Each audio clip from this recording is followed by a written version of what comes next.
சுதேசமித்ரன் நேயர்களுக்கு வணக்கம். இன்று நம்மிடையே காங்கிரஸ் கட்சியை சார்ந்த திருமதி ஸ்ரீவித்யா கணபதி அவர்கள் இணைந்திருக்கிறார்கள்.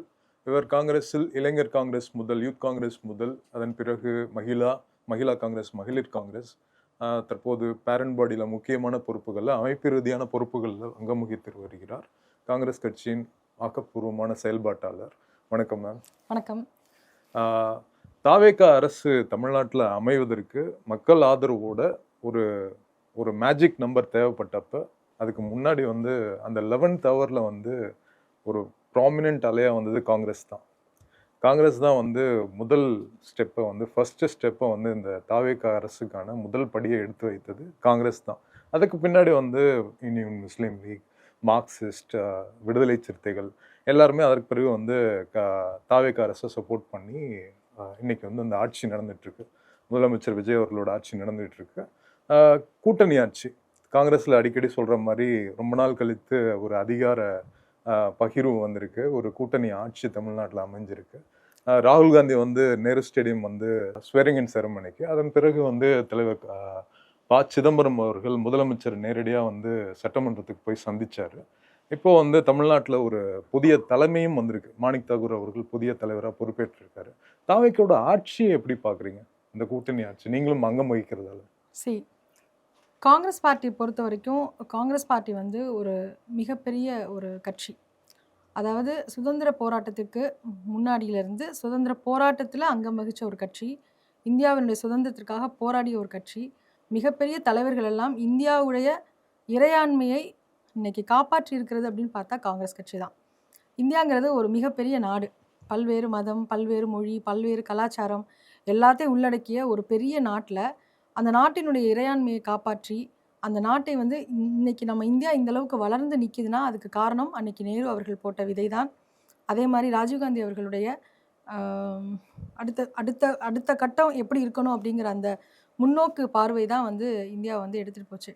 அப்படிப்பட்ட காங்கிரஸ் கட்சி வந்து இத்தனை வருடங்களாக ஆட்சியிலே இல்லாட்டி கூட இன்னைக்கு வரைக்கும் அடிமட்ட தொண்டர்கள் சோர்ந்து போகாமல் இந்த கட்சியில் இருக்கிறார்கள் என்றால் அதுக்கு காரணம் அந்த காங்கிரஸ் உணர்வு தான்.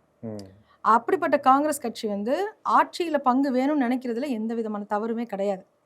ஆட்சியில தங்களுக்கு ஒரு பங்கு வேணும், காங்கிரஸ்காரங்க வந்து மினிஸ்டரா இருக்கணும், அவங்க வந்து எல்லா துறைகளிலும் இருக்கணும், அப்பதான் எல்லா மக்கள் சார்ந்த பணிகளை அவங்க செய்ய முடியும் அப்படின்னு நினைக்கிறது ஒவ்வொரு காங்கிரஸ்காரர்களுடைய உரிமை. அதை முன்வைத்து எலெக்ஷனுக்கு முன்னாடியே வந்து கூட்டணி அமையணும், தாவேகாவோட கூட்டணி அமையணும், ஏற்கனவே இருக்கக்கூடிய கூட்டணியில இருந்து வெளியே வந்து தாவேகா கூட்டணியில் அமையணும் நிறைய தொண்டர்கள் ஆசைப்பட்டாங்க, நிறைய தலைவர்களும் ஆசைப்பட்டாங்க. அது அன்ஃபார்ச்சுனேட்லி நடக்கலை. அது நடந்திருந்தால் இன்னைக்கு வந்து ஒரு 60-70 சட்டமன்ற உறுப்பினர்கள் உருவாயிருப்பாங்க. அது நடக்கலை. ஆனாலும் அது முடிந்த பிறகு எலெக்ஷன் முடிஞ்சதுக்கு அப்புறம் அவங்களுக்கு சப்போர்ட் தேவைப்படுது தாவேகாக்கு அப்படிங்கும்போது முதல் அடி எடுத்து வைத்தது காங்கிரஸ் கட்சி தான்.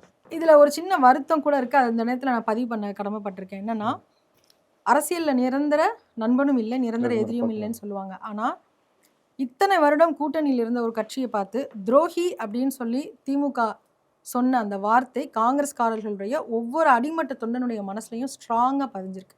அந்த வார்த்தையை அவங்களால ஏத்துக்கவே முடியாது. காங்கிரஸ்க்கு ஒரு ஜனநாயக கடமை இருக்குல்ல. ஏன்னா இப்ப 1.5 கோடி மக்கள் வந்து தாவேகா அரசுக்கு ஆதரவா வந்து வாக்களிச்சிருக்காங்க. அதான் நான் சொல்ல வரேன். என்னன்னா, அப்படிப்பட்ட ஒரு கட்சி, அந்த கட்சியை வந்து திமுகவில் விமர்சிச்சாலும் எலெக்ஷனுக்கு அப்புறம் முதல் அடியை வந்து எடுத்து வச்சு எங்களுக்கு இந்த கூட்டணி வேணும்னு சொல்லி நாங்கள் காங்கிரஸ் வந்து முன்னெடுத்ததுனால தான் அதை தொடர்ந்து IUML ஆகட்டும், கம்யூனிஸ்ட் கட்சிகள் ஆகட்டும், விடுதலை சிறுத்தை கட்சி ஆகட்டும், எல்லா கட்சியுமே தொடர்ந்து தைரியமாக முன்னாடி எப்பயுமே லீடர்ஷிப் எடுக்கிறதா கஷ்டம், அதை தொடர்ந்து ஃபாலோ பண்ணி வர்றது ரொம்ப ஈஸி. அந்த லீடர்ஷிப்பை எடுத்தது வந்து காங்கிரஸ் பார்ட்டி தான். எடுத்ததுனால இன்னைக்கு நாங்கள் ஆசைப்பட்ட அந்த ஆட்சியில் பங்கு வந்து எங்களுக்கு அமைஞ்சிருக்கு. இன்னைக்கு எல்லா காங்கிரஸ்காரர்களுமே தாவேகாவினுடைய ஆட்சியில இன்னும் சுதந்திரமாக, இன்னும் ஒரு மரியாதையோடு தாங்கள் இருப்பதாக கருதுகிறார்கள். ஆட்சி வந்து எப்படி இருக்கு அப்படிங்கிறத ஒரு 6 மாசம் கழிச்சு தான் சொல்ல முடியும். கூட்டணியில இருக்குங்கிறதுக்காக நம்ம சொல்ல முடியாது. இது வரைக்கும் அவர் வந்து உள்ள இருக்கிற சிஸ்டத்தை அண்டர்ஸ்டாண்ட் பண்ணிக்கிற மரியாதைக்குரிய மாண்புமிகு முதல்வர் விஜய் அவர்கள் ட்ரை பண்ணிட்டு இருக்கிறாங்க. ம், உள்ளுக்குள்ள எல்லா விஷயங்களையும் அவங்க உள்வாங்கி தான் அதை வந்து சீரமைப்பு செய்ய முடியும். ம், அவங்க சொன்ன மாதிரி ஒவ்வொரு துறைகள்லையும் பலவிதமான இது நடந்திருக்குன்னு சொல்றாங்க. ம். அதையெல்லாம் அவங்க சரி செய்யறதுக்கு சில காலங்கள் தேவைப்படும்.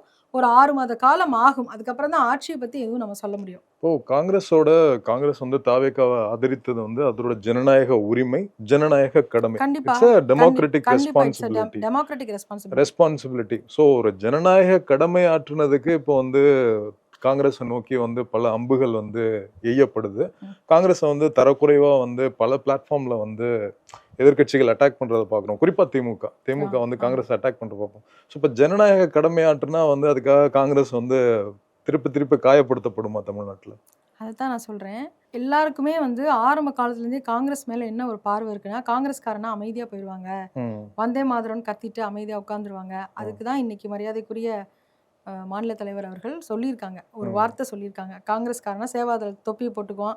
அவன் பாட்டுக்கு அமைதியா இருப்பான். ஆனா ம், காங்கிரஸை தொட்டா நாங்க திருப்பி அடிப்போம் அப்படின்னு ஒரு வார்த்தை அவர் சொல்லியிருக்கேன்னா என்ன காரணம்? அடிக்கிறது இல்ல.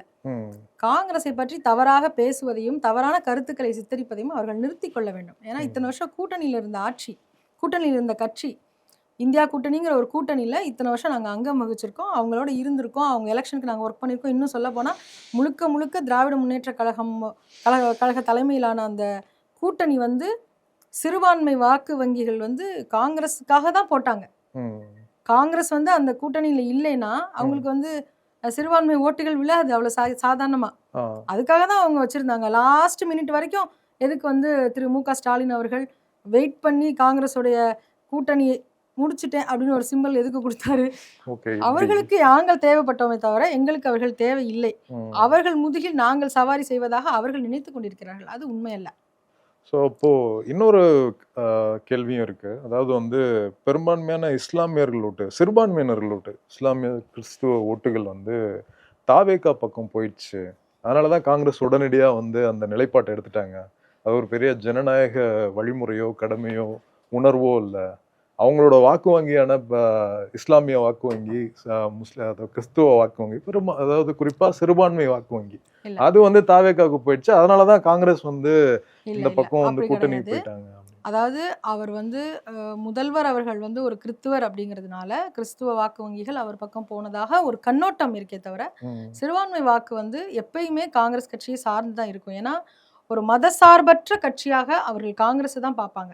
ம், திரு ஜோசப் விஜய் அவர்கள் வந்து நம்ம தமிழ்நாட்டினுடைய முதல்வராக இருக்கலாம். ஆனால் நாளைக்கு இந்தியாவை ஆளக்கூடிய ஒரு எதிர்க்கட்சி, இப்ப எதிர்க்கட்சியா இருக்கக்கூடிய ஒரு கட்சி நாளைக்கு வந்து இந்த மோடி கவர்மெண்ட்டை எதிர்த்து ஆள போற கட்சினா அது வந்து கண்டிப்பாக காங்கிரஸாக தான் இருக்க முடியும். அதுல உறுதியா எந்த ஒரு இருக்கீங்களா? மாநிலம் அதுல நான் உறுதியா இருக்கேன். அதுல எந்த விதமான சந்தேகமும் இல்ல. ம், உறுதியாக காங்கிரஸ் கட்சி தான். இப்ப பிஜேபிக்கு எதிரா இன்னொரு கட்சி எந்த மாநில கட்சி வந்து மேல ஆட்சி அமைக்க முடியுமா? ம், கண்டிப்பாக ஒரு நேஷனல் பார்ட்டி தான் வர முடியும். ம், அந்த வகையில அதுக்கு தகுதியான ஒரே கட்சி காங்கிரஸ் கட்சி தான். அதற்கு ம். தகுதியான ஒரே பிரதமர் வேட்பாளர் திரு ராகுல் காந்தி அவர்கள் தான். அதுல ஓகே. எந்த சந்தேகமும் கிடையாது. இப்போ 2029 பார்லிமெண்ட்ரி எலெக்ஷன், பாராளுமன்ற தேர்தல் ஒரு உறுதியா பார்க்குறீங்க. காங்கிரஸ் ஆட்சி அமையும் உறுதியா பார்க்குறீங்க. தமிழ்நாட்டை பொறுத்த வரைக்கும் 40 பாராளுமன்ற தொகுதிகள் பாண்டிச்சேரி உட்பட. உட்பட. ஸோ அதில் வெற்றி கிடைக்கணும் அப்படின்னா இப்போ வரப்போகிற பஞ்சாயத்து எலெக்ஷன்ஸ் வந்து அதுக்கு ரொம்ப பெரிய ஃபண்டமெண்டலான அடிப்படையான ஒரு அமைப்பு ரீதியான வெற்றியை வந்து அதுதான் வந்து உருவாக்கும். ஸோ பஞ்சாயத்து எலெக்ஷன் பொறுத்த வரைக்கும் காங்கிரஸோட நிலைப்பாடுங்க. சி நான் வந்து நிறைய நிறைய கிராம சபைகள்ல வந்து நான் அட்டன் பண்ணியிருக்கேன். ம், ஒரு கிராம சபையில என்ன நடக்கும்னு பார்த்தீங்கன்னா, ஒரு தனி அரசாங்கமே நடக்கும். ம், எப்படி வந்து ஒரு சட்டசபை வந்து நம்ம நாட்டினுடைய அரசியலமைப்புக்கு முக்கியமோ, அதே மாரி தான் கிராம சபை. அந்த கிராம சபையில என்னெல்லாம் அங்க பேசப்படும்னு பார்த்தீங்கன்னா, அந்த கிராமத்துக்கு தேவையான குடிநீர், அங்க தேவையான கழிவு மேலாண்மை, கிராமத்துல என்னென்ன தேவைகளோ, அதையெல்லாம் அவங்களே அங்கே வந்து அவங்களுக்கு தேவையான பிரச்சனைகள அவங்களே வந்து சொல்லி, அந்த பிரசிடென்ட்ட்ட வந்து சொல்லி, அவங்களே அத உருவாக்கிக்க முடியும். இன்னொரு விஷயம், நாட்டினுடைய பிரதமருக்கு இருக்கக்கூடிய பிரதமருக்கு அடுத்து ஒரு செக்ல கையெழுத்து போட்டு இதிலிருந்து பணம் எடுக்கக்கூடிய ஒரே அதிகாரம் ஒரு கிராம பிரசிடென்ட்க்கு தான் இருக்கு. அதான் மேம், அது இப்போ அமைப்பு ரீதியா அதுதான் சொல்றேன். ஒரு அந்த கிராம பிரசிடென்ட் தான் இருக்கு. அவ்வளவு இல்ல முக்கியத்துவம் வாய்ந்த அதெல்லாம் வந்து நான் மறுக்கல. காங்கிரஸ் கட்சி தான் வந்து ராஜீவ் காந்தி தான் வந்து பஞ்சாயத்து ராஜ் ராஜீவ் காந்தி அமைப்பு. அவர்கள் தான் வந்து பஞ்சாயத்து ராஜ் சட்டத்தை உருவாக்கி இன்னைக்கு கிராமத்துல வந்து ஒரு இது உருவாகிறதுக்கு காரணமே வந்து திரு ராஜீவ் காந்தி அவர்கள் தான். அப்படி இருக்கும் பொழுது அமைப்பு ரீதியா ஏற்கனவே காங்கிரஸ் கட்சி வந்து எல்லாரும் நினைக்கிறாங்க வீக்கா இருக்கு அப்படின்னு சொல்லி நினைக்கிறாங்க. ஆக்சுவலா வீக்கா இல்ல. எல்லா கிராமங்கள்லயுமே காங்கிரஸ்காரர்கள் இருக்கிறார்கள். சற்று துவண்டு போயிருக்காங்க. இப்போ மீண்டும் எழுச்சியாக இருக்காங்க. அதனால தாவேகாவினுடைய இளைஞர்களுடைய வாக்குகளா இருக்கட்டும், எங்களுடைய பாரம்பரிய ஓட்டு வங்கியா இருக்கட்டும், அதே மாதிரி மற்ற கூட்டணி கட்சிகளுடைய வாக்கா இருக்கட்டும், இது எல்லாம் சேர்த்து வரக்கூடிய உள்ளாட்சி தேர்தலை நாங்க சந்திக்க தான் போறோம். கண்டிப்பாக வெற்றி பெற தான் போறோம். அதுல ஒன்றும் சந்தேகமே இல்லையே சார். உள்ளாட்சி தேர்தல்ன்றது இப்போ இந்திய அரசியல்ல இந்திய தேசிய இயக்கம் வந்து காங்கிரஸுக்கான இயக்கம், இந்துத்துவ இயக்கம் பிஜேபிக்கு, தலித்துக்களுக்கு சில இயக்கம் இருக்கு. குறிப்பா தமிழ்நாட்டை பொறுத்த வரைக்கும் நீங்க இயக்க அரசியல்ன்றது வந்து திராவிட இயக்க அரசு ஒரு விஷயம் சார், அதாவது இதை நான் 2 விஷயமா